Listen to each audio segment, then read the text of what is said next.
Comment estimer les travaux de son futur achat immobilier?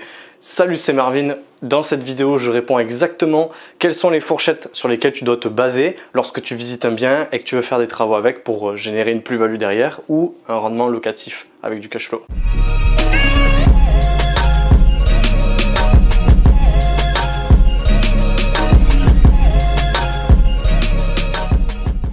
Alors justement, pour ces travaux, moi je me base sur une échelle donnée. Cette échelle, j'ai réussi à l'avoir grâce à une expérience sur le terrain et à des gens que je connaissais qui étaient dans le milieu, qui s'occupaient des travaux. J'ai notamment pu travailler dans la promotion immobilière pendant quelques temps dans une grande entreprise et il y avait une cellule de travaux et justement, ces gens qui travaillaient dans cette cellule-là, leur but c'était ce qu'on appelle l'économie des travaux. Leur but c'était de trouver exactement quels sont les travaux qu'il y a à faire pour pouvoir dégager un rendement et regarder si on achète le foncier et qu'on construit ou pas. Pour les particuliers, c'est pas exactement la même chose, c'est pas exactement la même méthode, donc je l'ai adapté et je te le donne dans cette vidéo. Alors l'échelle, elle va se baser sur les euros au mètre carré. C'est-à-dire que moi, par exemple, je me dis, quand je visite et que je vois les travaux et je me dis, celui-là il a un bon petit potentiel, je me dis ça va me coûter tant euros du mètre carré. Et après cette vidéo, tu seras capable de faire la même chose, à peu près. Attention, tu peux pas en une seule vidéo comprendre exactement comment marchent les travaux, mais ça va te donner une bonne estimation quand tu vas faire les visites. Et après, moi je te conseille de faire des visites par des artisans, faire des devis, comme ça tu auras une meilleure estimation. Fais toujours 3 devis. Ça c'est un conseil que je donne à mes élèves. Fais toujours 3 devis quand tu vas faire des visites parce que quand tu connais pas exactement comment ça marche, te baser sur 3 devis, c'est beaucoup moins risqué que te baser sur un devis puisque certains artisans essayent de tirer les prix, ce qui est normal. La première fourchette que je vais te donner, ça va être la fourchette entre 0 et 300 euros du mètre carré. Et dans cette zone-là, moi c'est ce que j'appelle les rafraîchissements. Alors peut-être que tu as déjà entendu parler de ça. Les rafraîchissements, c'est des travaux vraiment légers. C'est pour ça qu'on n'appelle même pas ça des travaux, on appelle ça du rafraîchissement.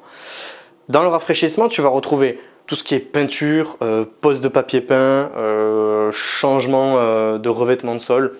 Tout ça, ça reste du rafraîchissement. C'est-à-dire que tu vas te baser sur cette échelle. Si tu veux vraiment pas prendre de risque, tu te bases à 300 euros du mètre carré et là, tu es tranquille. Ça veut dire qu'admettons, comment faire pour calculer ton estimation? Tu visites un bien qui fait, je sais pas, 50 mètres carrés, admettons. Tu vas faire 50 mètres carrés et tu sais que c'est des rafraîchissements, que c'est de la peinture, c'est des petits trucs à faire. Tu fais 50 mètres carrés multiplié par 300 euros. Et tu auras ton estimation globale à peu près. Ensuite, comme je te l'ai dit au début, il faut que tu fasses quand même venir des artisans.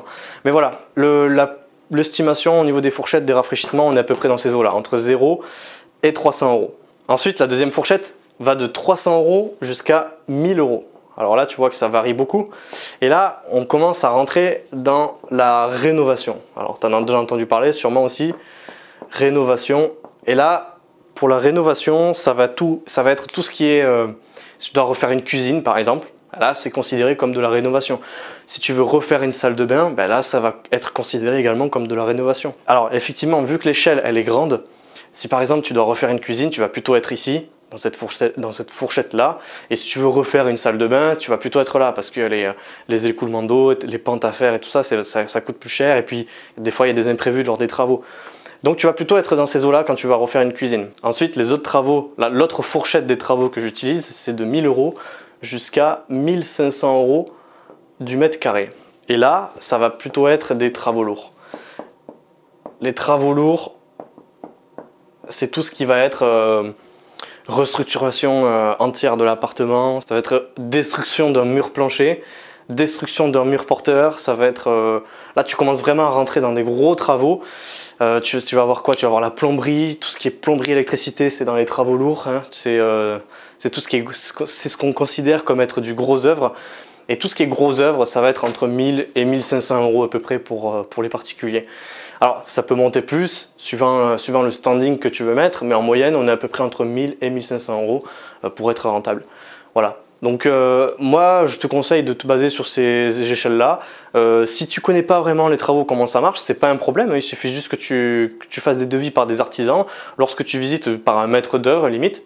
Un maître d'œuvre, c'est quoi? C'est une personne qui va avoir plusieurs entreprises de bâtiments et puis il va savoir quoi faire à tel moment, il va savoir quels sont les prix. Tu peux faire venir un maître d'œuvre et tu fais faire un devis lorsque tu visites et lorsque tu as ton compromis et que tu vas voir la banque, tu mets les devis avec, comme ça tu sais tu vas essayer de te faire financer par la banque les travaux. Donc voilà, voici l'estimation des travaux sur lesquels je me base. J'espère que cette vidéo t'a appris des choses. N'hésite pas à t'abonner parce qu'il va y avoir énormément de contenu dans l'immobilier. Moi, je m'occupe de l'immobilier et Amaury s'occupe de la finance. On combine les deux pour avoir des résultats exponentiels. N'hésite pas à t'abonner, c'était Marvin. Ciao, ciao.